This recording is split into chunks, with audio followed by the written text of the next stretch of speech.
Hi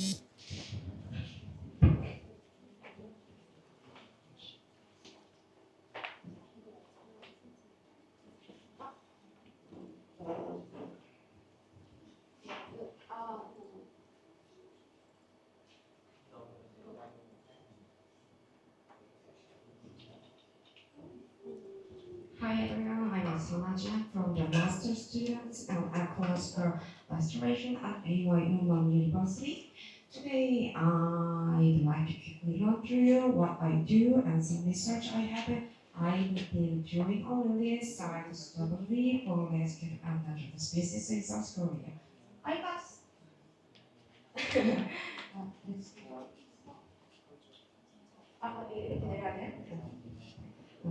I got this is my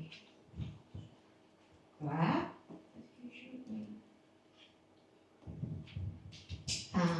I got this idea for this study when I was volunteering at a few wildlife rescue centers. I saw that each center had its own way of picking releasing site, and there wasn't any standard to picking up the releasing site. That is why I chose this topic as my thesis topic. And there wasn't much long-term monitoring or data sharing between rescue center, even though a lot of effort was put into treatment and rehabilitation, survivors, and adaptation after release was still a bit of mystery. That is one of the big problem. And on top of that, as cities also grow so fast and habitats become more limited, it's getting harder to decide whether to let endangered species back into the wild. I thought that people who've been rehabilitated might have a hard time surviving without releasing them in a way that, based on what we know about the species, were able.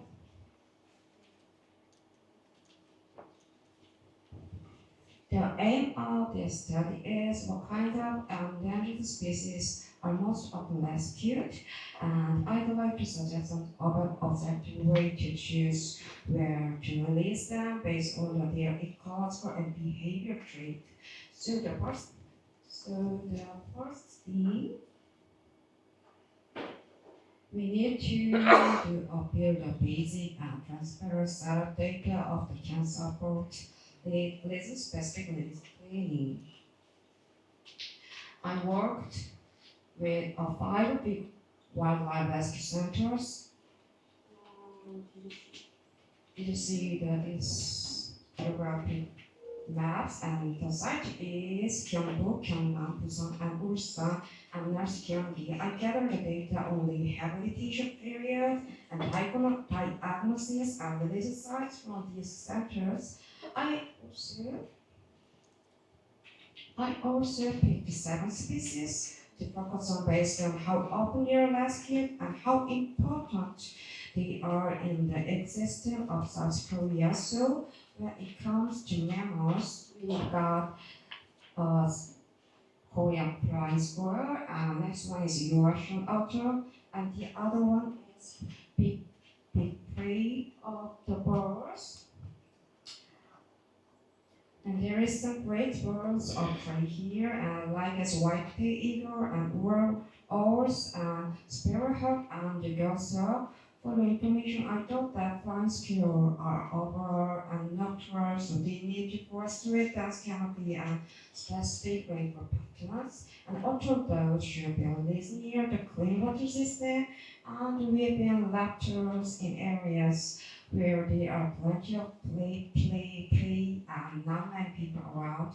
While we are doing some of these studies, some unique happened for young male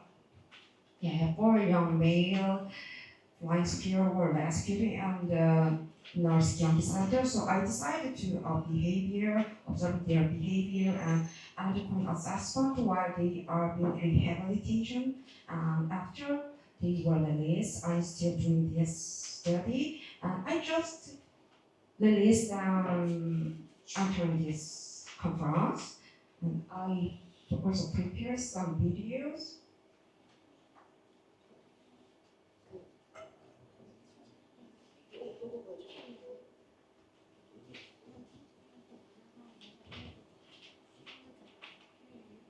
they are very small and very quick and hard to distinguish individuals. I don't know why they are jump around everywhere. Maybe they are adolescent and have unique behavior, I guess. But everything is just hypothesis.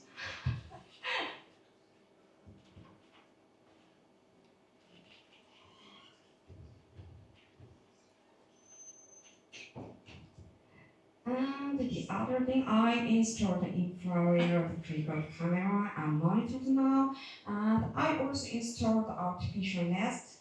사진 있긴 한데, artificial nest and how they are is there and how acting like that. This place is a little complex. This place is rehabilitation for Korean flying squirrel and oh yeah.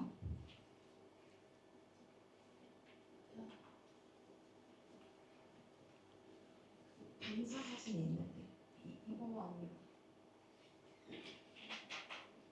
이거 빌려주시면 돼요.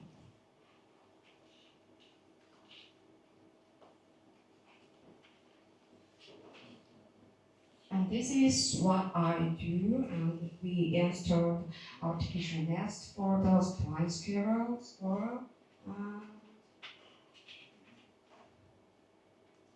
And this one.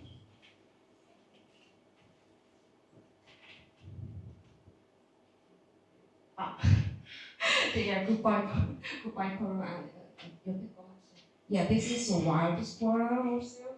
I checked what point is there living in the wild, and we also consider their niche. Yeah, then after that we release them. Okay.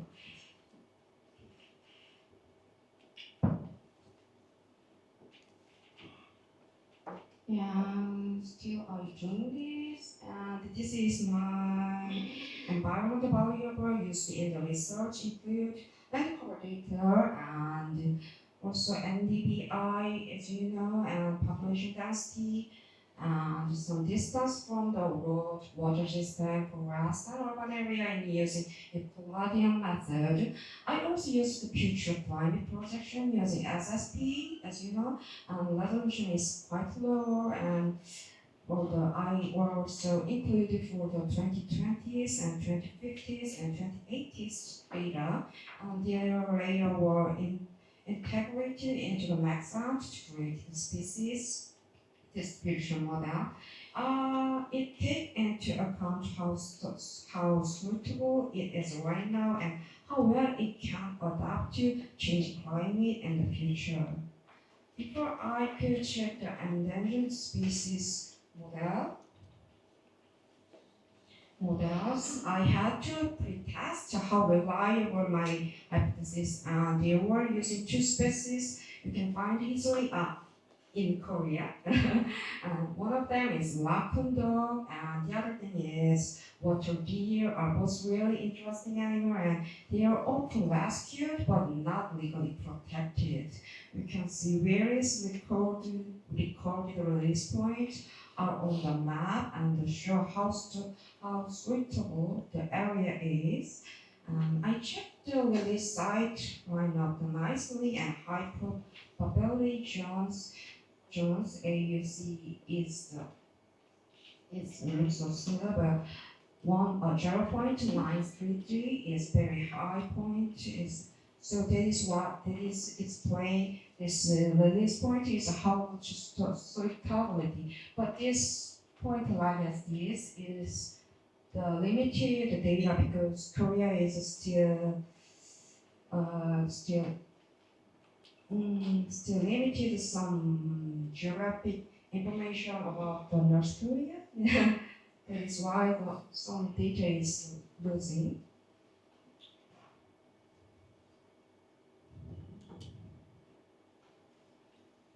So Yeah, this data gap is especially in military zone in the north in Gyeonggi, so where access and environmental data are limited, but this findings show that we need to do a better job of covering the environment and setting a monitoring system. There are certified cities. Also, one of the main problems I came across was the wildlife center.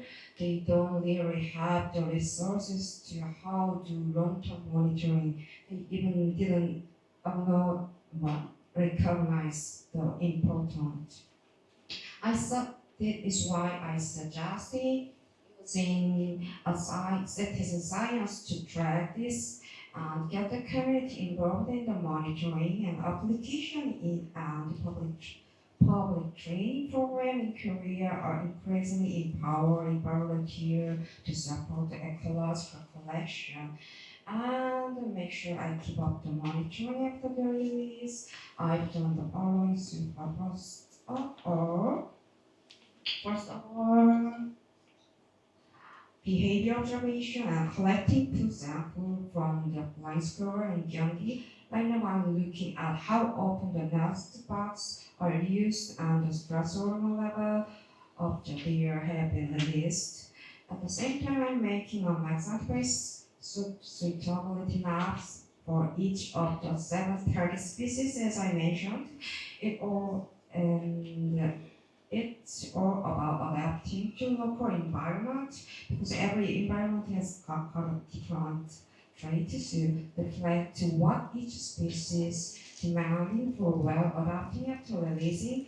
This map should also help us to come up the more objective and scientifically back release strategy. To sum up, this research show that we need to a single data-driven framework for the wild centers. We need to pay more attention to what happened after rehabilitation. And it's important to remember that it's not end of the recovery. It doesn't start over integrations. Also, we are doing species-specific modeling and working with the government and institutions and change the focus from the city individual to making sure they survive in the wild for a long time. We had enough support and people from different departments working together. I think this model could be useful more widely in the Korea and the other countries because they are international endangered species.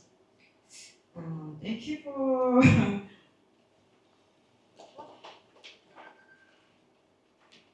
thank you for listening my presentation. And I feel coming here and presenting.